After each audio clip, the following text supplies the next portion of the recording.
Reka nongere ikaze mu makuru n'ibiganiro byacu bya buri munsi n'ikakanya tuba tugiye kugaruka ku makuru agezweho n'amakuru bari kugenda avugwa hirya no hino mu bitangazamakuru bitandukanye. Dushimimana Lambert wari guverineri yashimiye Perezida Kagame. Dushimimana Lambert wari umaze umwaka n'amezi 2 ayobora intara y'Uburengerazuba yashimiye Perezida Paul Kagame ku cyizere yagiriwe ubwo yahabwaga kuyobora iyo ntara. Ubu butumwa yabwanditse kuri X nyuma yo gusimburwa na Ntibitura Jean Bosco nka guverineri mushya w'intara y'Uburengerazuba.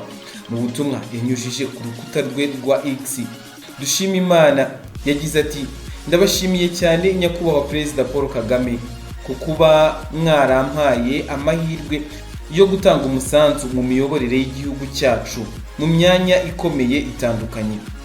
Ndabizeza ko ntazahwema gukomeza gukorera u Rwanda mu ndangagaciro twatojwe n'umuryango wacu FPR Inkotanyi.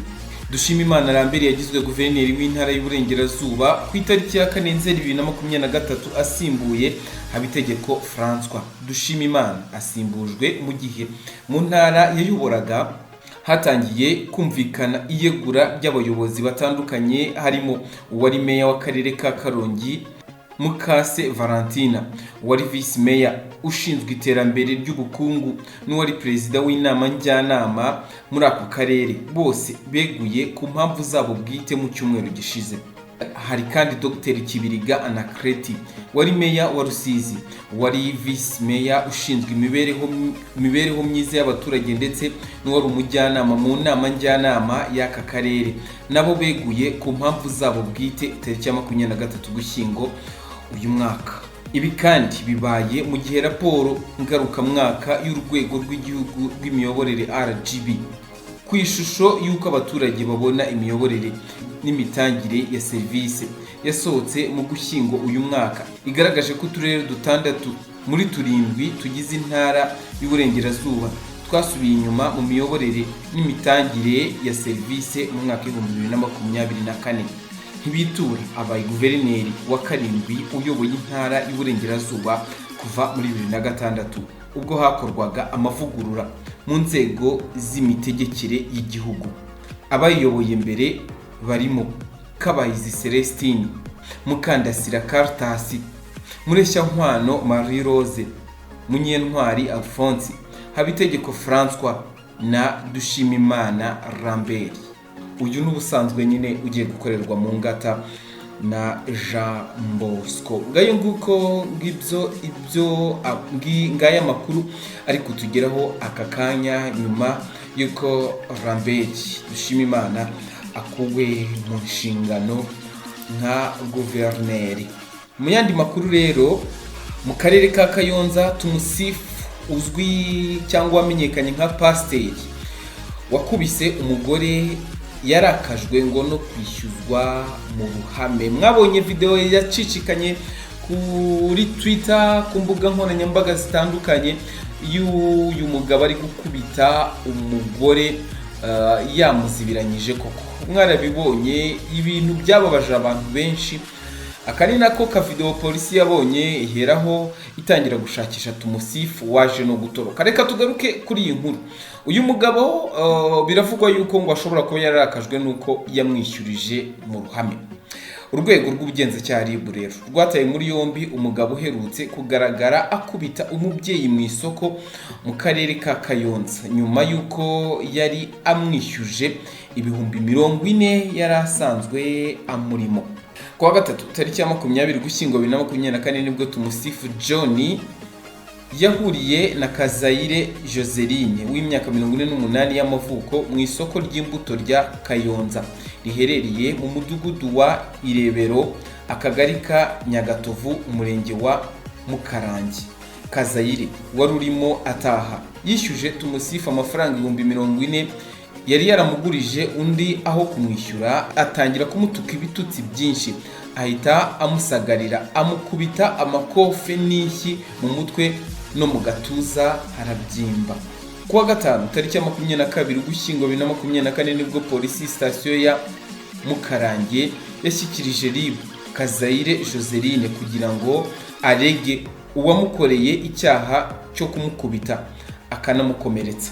Umuvugizi wa polisi mu ntara y'Uburengerazuba SP Hamdani Twizeyimana avuga ko ihohoterwa rya Kazayire byamenyekanye nyuma yo kubona amashusho video yafashwe n'umuturage wari uhari. Avuga ko uwakorewe icyaha yababwiye ko uwamuhohoteye basanzwe baziranye kuko ngo basenganaga mu byumba by'amasengesho, dore ko Tumusifu yahoze ari na pasiteri. Gusa muri iyi minsi akaba yarakoraga muri kampani ya Trinity ku modoka zitwara abagenzi zijya muri Uganda. Nyuma yo kumukubita, uregwa ariwe Tumusifu John uzwi ku izina rya pasiteri yahise atoroka. Gusa ku mugoroba wo ku wa gatanu tariki ya 22 Ugushyingo 2024 afatirwa muri gare y'akarere ka Ngoma. RIB yakiriye ikirego ndetse urega Kazayire Joseline arabazwa anoherezwa ku bitaro bya Gahini kugira ngo avurwe. Uregwa Tumusifu John nawe yagejejwe kuri sitasiyo ya Mukarange kugira ngo yisobanure ku cyaha ashinjwa. RIB ivuga ko uyu mugabo amaze gutabwa muri yombi mwibazwa rye yemeye icyaha, ariko akisobanura avuga ko yabitewe n'uburakari bw'uko uwo mugore yaramwishyurije mu isoko abantu bose bari kumva. Kugeza ubu wafashwe afungiye kuri sitasiyo ya RIB ya Mukarange mu gihe hagikomejwe gukorwa dosiye ye gushyikirizwe ubushinjacyaha. Aramutse ahamijwe n'urukiko icyaha cyo gukubita cyangwa gukomeretsa ku bushake, Tumusifu yahanwa n'ingingo ya 11 y'itegeko nimero 059/2023 ryo kuwa 4 Ukuboza 2023 rihindura itegeko nimero 68/2018 ryo kuwa 30 Kanama 2018 riteganya ibyaha n'ibihano muri rusange. Aha itegeko rigena ko yahanishwa igifungo cyo kuva ku mezi 6 ariko kitarenze umwaka umwe n'iyazabu itari munsi y'ibihumbi 100 ariko itarenze ibihumbi 300. Umuvugizi w'urwego rw'igihugu rw'ubugenzacyaha RIB Dr Murangira Thierry yavuze ko uru rwego rutazihanganira umuntu ukora icyaha nk'icyo cyo gukubita no gukomeretsa ku bushake. Aboneraho no kwibutsa abantu ko bari bakwiye kwimakaza umuco w'amahoro n'ubworoherane, kuko kubura ubworoherane ari byo biganisha mu gukora ibyaha. Ngayo nguko ngibyo ibiri kuvugwa, ngibyo iby'amakuru yaragezweho aka kanya. Reka tugutunganyirize n'andi makuru, gusa niba utari wakora subscribe urebe aho hasi ukoreho, kandi niba udukunda nyamuneka ukaba wifuza no kuba wadutera inkunga ku bantu bari hanze cyangwa ku bantu babona iyo option ishoboka, bakore icyo bita join, ubundi mujye mutugenera inkunga idufasha gukora nimba tubashimisha mu kazi kacu dukora ka buri munsi. Ndabakunda cyane, twe n'umuryango mugari turakundana, niyo mpamvu iteka duhurira hano.